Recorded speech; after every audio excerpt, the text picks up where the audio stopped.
What if everything we've been told about Stephen Hawking's views on consciousness was only part of the story?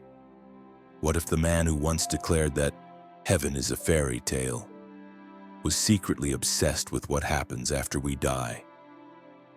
Publicly, he was the face of rational science, the voice of logic, a mind that saw the universe as a machine and the brain as nothing but a biological computer. But behind the scene, in private letters, lost interviews, and hushed conversations with colleagues, he asked different questions.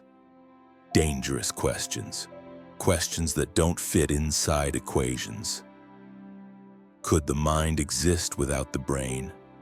Could consciousness survive the body? And what exactly did he see in the final years of his life that made him rethink everything? These aren't theories. They're fragments of a hidden legacy, buried under edits, redactions, and scientific reputation. Because if the world had known what Stephen Hawking was really exploring at the end, it might have changed how we understand not only death, but what it means to be alive. This is the part of the story no one dared to tell, until now. Stephen Hawking was more than just a scientist. He became a symbol of modern science. His books sold by the millions. His voice, synthesized, mechanical, sounded like the voice of rationality itself. He embodied the fight against superstition. He was the antithesis of religion. In 2011, he said, "I regard the brain as a computer. When its components fail, it simply stops working. Heaven and afterlife do not exist. That's a fairy tale for people afraid of the dark." This quote became a manifesto for a new generation of rationalists. It was cited around the world, printed on T-shirts, debated on online forums. Hawking became an icon of scientific atheism. But in that very same year, 2011, in an interview that strangely was barely quoted by the media, he offered a very different idea. He said, "It is possible that the information about a person is not completely lost. It may be preserved in the structure of space-time." That phrase sounded almost like a whisper. No religion, no soul, just a hypothesis. Information might be eternal, and this is the core. Because if consciousness is information, and if information cannot be destroyed, then maybe consciousness doesn't disappear either. He returned to this idea more than once. In an interview with Scientific American, he said, "Information is a fundamental property of the universe. We do not yet fully understand what that means." What if behind those cautious formulations, there was much more? What if this thought, the indestructibility of information, became his silent bridge from cold physics to the questions he once avoided? Informational immortality, a concept that sounds like a scientific version of the soul. No religion, only logic, only physics. While working on the black hole information paradox, Hawking had already faced this dilemma. If information can't disappear, not even inside a black hole, then where is it preserved? This question became an obsession, and maybe, just maybe, it was the very question that led him to quietly revise his deepest views on consciousness. In 2014, 3 years after Hawking's famous remark about the computer that shuts down, one of the former editors of BBC Science gave an interview to New Scientist magazine. He said, barely pausing, "We had segments we didn't include. They were too philosophical, didn't fit the format." Format, a word that can erase any meaning if it doesn't fit inside the frame. The program's format didn't allow for a moment where a genius in a wheelchair suddenly spoke of consciousness as information that could exist outside the brain. And that's exactly how he phrased it, according to an anonymous source inside the corporation. Consciousness might exist beyond the brain. It's information that simply looks for a carrier. That quote never aired. It was cut, too abstract, or too dangerous.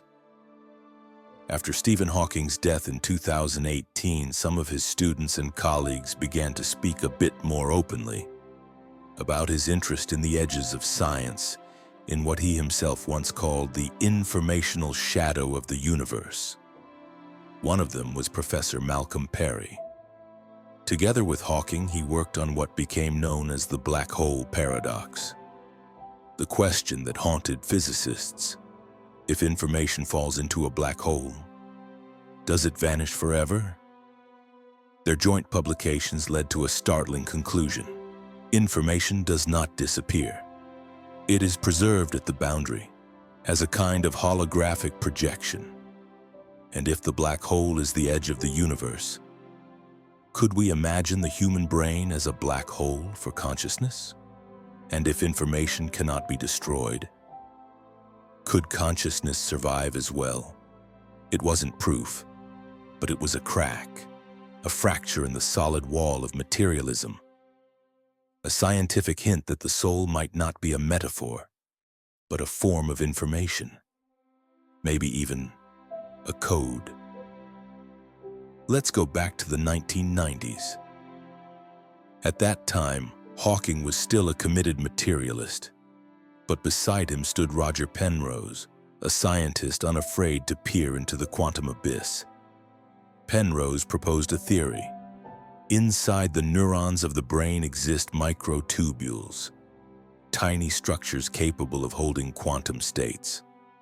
According to this hypothesis, consciousness is a quantum phenomenon emerging from these microstructures. Hawking disagreed at the time. He called it a speculative idea. But decades later, he himself began asking questions. The black hole paradox became his portal into a new plane of thought. He began to wonder, if information doesn't disappear in the cosmos, why should it vanish in a human being?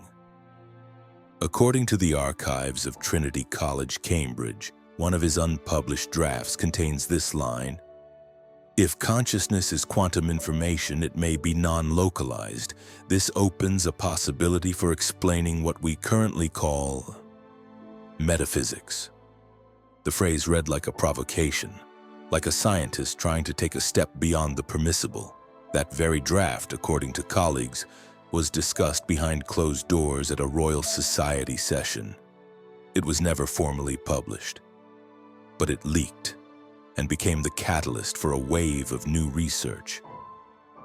Journals of theoretical physics began publishing papers with titles like "The Holographic Model of Consciousness," "The Non-Local Nature of Subjectivity," "Quantum Correlations as the Foundation of the Self." These are still only hypotheses, but what matters is this: what once sounded like science fiction began to sound like science. And Hawking was one of the few who, cautiously but undeniably, took a step in that direction.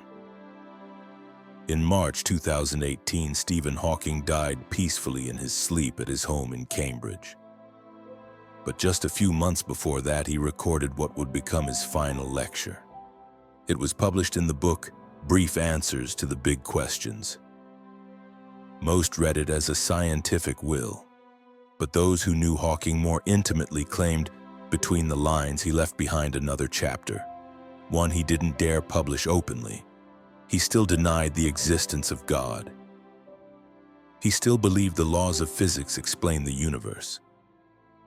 But in one of his final interviews, he allowed himself to admit something more. "I think the human mind is more than just biology. Perhaps we have something that remains even when everything else fades." He didn't call it a soul. He didn't say it was consciousness moving through death.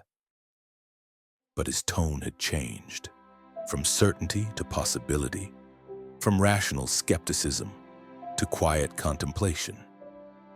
Some of his colleagues, including Lucas Warden, a physicist who worked on the CERN project, said that toward the end of his life, Hawking increasingly asked not, "What is this?" but "Why is it this way?"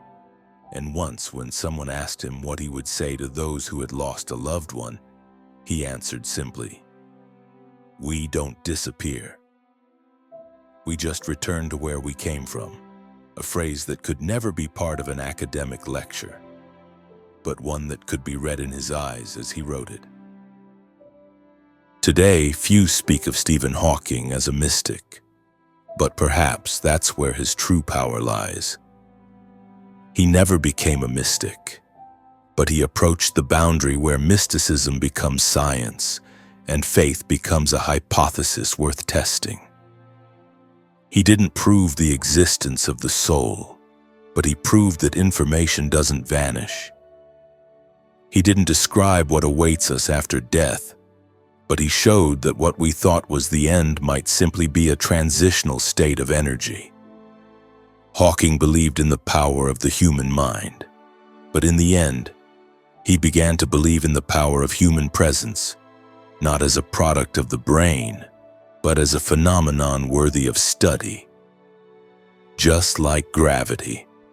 And if one day we come to understand that the soul is not faith, not religion, but an indestructible structure of consciousness, then perhaps Hawking will be seen as the one who brought science to that edge, not a prophet, but a bridge.